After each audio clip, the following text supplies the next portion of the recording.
Bienvenidos a leer toda la Biblia. Junio 6, Primera de Reyes, capítulo 1, versos 1 al 53. El rey David ya era muy anciano y, por más frazadas que le ponían, no podía entrar en calor. Así que sus consejeros le dijeron: busquemos una joven virgen que lo atienda y lo cuide, mi señor. Dormirá en sus brazos y le quitará el frío. Entonces buscaron una muchacha hermosa por toda la tierra de Israel y encontraron a Abisac de Sunem y se la llevaron al rey. La joven era muy hermosa, cuidaba al rey y lo atendía, pero el rey no tuvo relaciones sexuales con ella. Por ese tiempo Adonías, hijo de David, cuya madre era Agit, comenzó a jactarse diciendo: voy a proclamarme rey.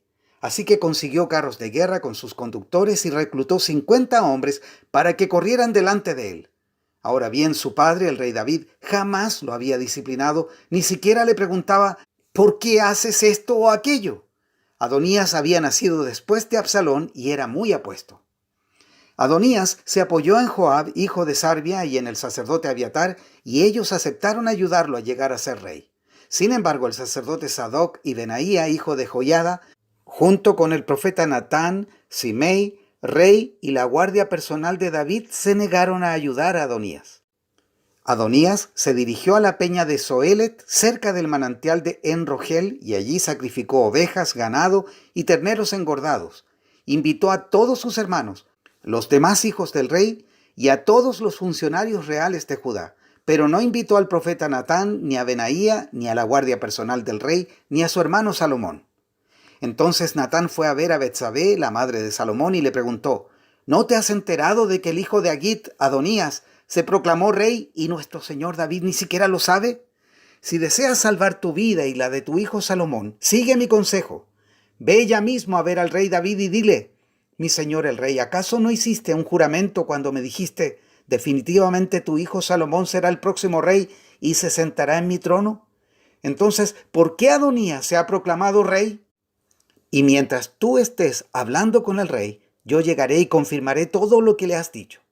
Entonces Betsabé entró en la habitación del rey. David ya era muy viejo y Abisac lo cuidaba, y se inclinó ante él. ¿En qué te puedo ayudar?, le preguntó el rey. Ella le contestó: mi señor, usted hizo un juramento delante del Señor su Dios cuando me dijo: te aseguro que tu hijo Salomón será el próximo rey y se sentará en mi trono. Sin embargo, Adonías se proclamó rey y mi señor el rey ni siquiera se ha enterado. Ha sacrificado gran cantidad de ganado, terneros engordados y ovejas, y ha invitado a todos los hijos del rey a la celebración. También invitó al sacerdote Abiatar y a Joab, comandante del ejército, pero no invitó a su siervo Salomón. Y ahora, mi señor el rey, todo Israel está esperando que usted anuncie quién será el próximo rey. Si no toma alguna medida, mi hijo Salomón y yo seremos tratados como criminales en cuanto mi señor el rey haya muerto. Mientras ella aún hablaba con el rey, llegó el profeta Natán.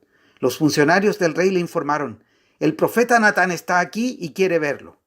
Entonces Natán entró y se inclinó ante el rey con el rostro en tierra, y le preguntó al rey: mi señor el rey, ¿ya has decidido que sea Adonías el próximo rey que se siente en tu trono? Hoy él sacrificó gran cantidad de ganado, terneros engordados y ovejas, e invitó a todos los hijos del rey a la celebración. También invitó a los comandantes del ejército y al sacerdote Abiatar. Ahora están festejando y bebiendo con él y gritan: ¡que viva el rey Adonías! Pero a mí no me invitó, ni al sacerdote Sadoc, ni a Benaía, ni a tu siervo Salomón. ¿Acaso mi señor el rey ha hecho esto sin informar a ninguno de sus funcionarios acerca de quién sería el próximo rey? Entonces el rey David respondió: llamen a Betsabé. Así que Betsabé volvió a entrar y se quedó de pie delante del rey, y el rey repitió su juramento: tan cierto como que el Señor vive y me ha rescatado de todo peligro, tu hijo Salomón será el próximo rey y se sentará en mi trono ese mismo día, tal como te lo juré delante del Señor Dios de Israel. Entonces Betsabé se inclinó ante el rey con el rostro en tierra y exclamó: ¡que viva por siempre mi señor, el rey David! Entonces el rey David ordenó: llamen al sacerdote Sadoc, el profeta Natán y a Benaía, hijo de Joiada. Cuando ellos llegaron a la presencia del rey, él les dijo: lleven a Salomón y a mis funcionarios hasta el manantial de Gihón. Salomón irá montado en mi mula. Una vez allí, el sacerdote Sadoc y el profeta Natán lo ungirán rey de Israel.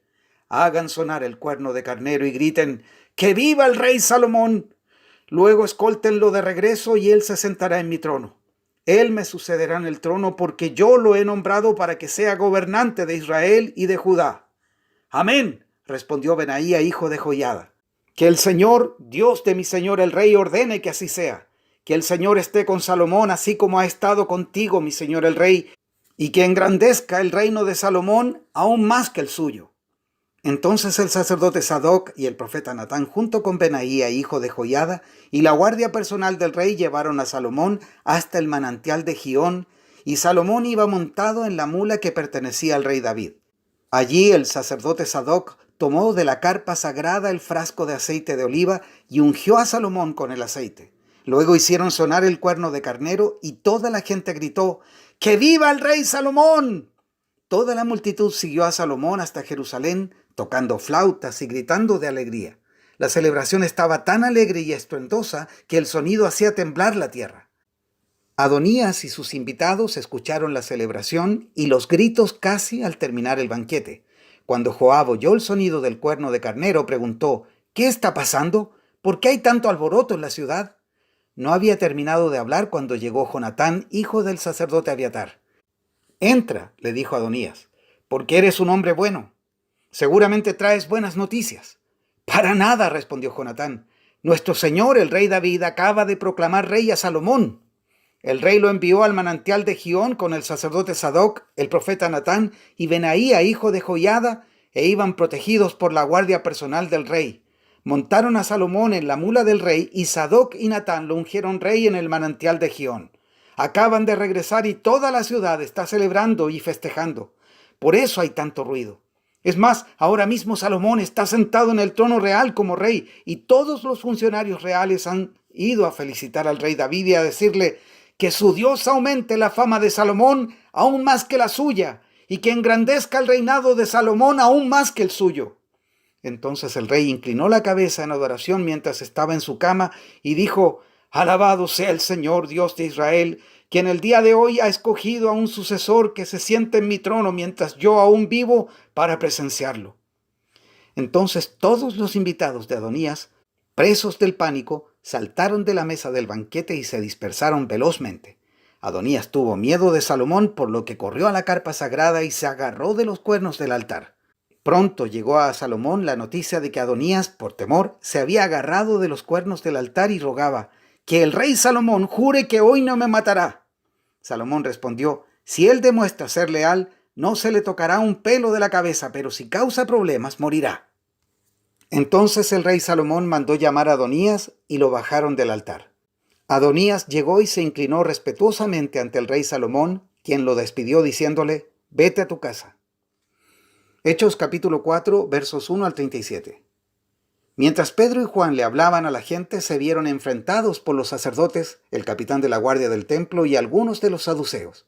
Estos líderes estaban sumamente molestos porque Pedro y Juan enseñaban a la gente que hay resurrección de los muertos por medio de Jesús. Los arrestaron y, como ya era de noche, los metieron en la cárcel hasta la mañana siguiente. Pero muchos de los que habían oído el mensaje lo creyeron, así que el número de creyentes ascendió a un total aproximado de 5,000 hombres, sin contar a las mujeres y a los niños. Al día siguiente, el concilio, integrado por todos los gobernantes, ancianos y maestros de la ley religiosa, se reunieron en Jerusalén. El sumo sacerdote Anás estaba presente junto con Caifás, Juan, Alejandro y otros parientes del sumo sacerdote. Hicieron entrar a los 2 discípulos y les preguntaron: ¿con qué poder o en nombre de quién han hecho esto? Entonces Pedro, lleno del Espíritu Santo, les dijo: gobernantes y ancianos de nuestro pueblo, ¿nos interrogan hoy por haber hecho una buena obra a un inválido? ¿Quieren saber cómo fue sanado? Déjenme decirles claramente tanto a ustedes como a todo el pueblo de Israel que fue sanado por el poderoso nombre de Jesucristo de Nazaret, el hombre a quien ustedes crucificaron, pero a quien Dios levantó de los muertos.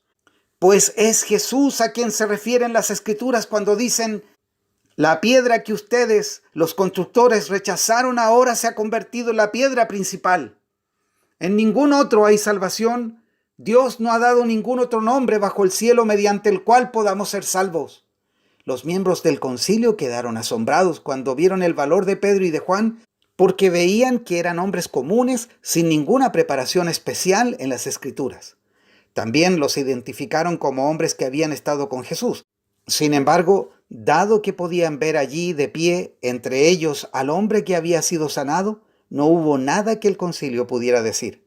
Así que les ordenaron a Pedro y a Juan que salieran de la sala del concilio y consultaron entre ellos. ¿Qué debemos hacer con estos hombres?, se preguntaban unos a otros. No podemos negar que han hecho una señal milagrosa y todos en Jerusalén ya lo saben. Así que para evitar que sigan divulgando su propaganda aún más, tenemos que advertirles que no vuelvan a hablar con nadie en el nombre de Jesús. Entonces llamaron nuevamente a los apóstoles y los ordenaron que nunca más hablaran ni enseñaran en el nombre de Jesús. Pero Pedro y Juan respondieron: ¿acaso piensan que Dios quiere que les obedezcamos a ustedes en lugar de a Él? Nosotros no podemos dejar de hablar acerca de todo lo que hemos visto y oído. Entonces el concilio los amenazó aún más, pero finalmente los dejaron ir porque no sabían cómo castigarlos sin desatar un disturbio. Pues todos alababan a Dios por esa señal milagrosa, la sanidad de un hombre que había estado lisiado por más de 40 años. Tan pronto como quedaron libres, Pedro y Juan volvieron a donde estaban los demás creyentes y les contaron todo lo que los sacerdotes principales y los ancianos les habían dicho. Cuando los creyentes oyeron las noticias, todos juntos alzaron sus voces en oración a Dios. «Oh Señor soberano, creador del cielo y de la tierra, del mar y de todo lo que hay en ellos. Hace mucho tiempo tú hablaste por el Espíritu Santo mediante nuestro antepasado David, tu siervo, y dijiste: ¿por qué estaban tan enojadas las naciones? ¿Por qué perdieron el tiempo en planes inútiles? Los reyes de la tierra se prepararon para la batalla, los gobernantes se reunieron en contra del Señor y en contra de su Mesías. De hecho, eso ha ocurrido aquí en esta misma ciudad, pues Herodes Antipas, el gobernador, Poncio Pilato, los gentiles y el pueblo de Israel estaban todos unidos en contra de Jesús, tu santo siervo, a quien tú ungiste. Sin embargo, todo lo que hicieron ya estaba determinado de antemano de acuerdo con su voluntad. Y ahora, oh Señor, escucha sus amenazas y danos a nosotros, tus siervos, mucho valor al predicar tu palabra. Extiende tu mano con poder sanador, que se hagan señales milagrosas y maravillas por medio del nombre de tu santo siervo Jesús». Después de esta oración, el lugar donde estaban reunidos tembló y todos fueron llenos del Espíritu Santo y predicaban con valentía la palabra de Dios. Todos los creyentes estaban unidos de corazón y en espíritu. Consideraban que sus posesiones no eran propias, así que compartían todo lo que tenían. Los apóstoles daban testimonio con poder de la resurrección del Señor Jesús y la gran bendición que Dios estaba sobre todos ellos. No había necesitados entre ellos, porque los que tenían terrenos o casas los vendían y llevaban el dinero a los apóstoles para que ellos lo dieran a los que pasaban necesidad. Por ejemplo, había un tal José a quien los apóstoles le pusieron el sobrenombre Bernabé, que quiere decir hijo de ánimo. Él pertenecía a la tribu de Leví y era oriundo de la isla de Chipre. Vendió un campo que tenía y llevó el dinero a los apóstoles. Salmos 124, versos 1 al 8.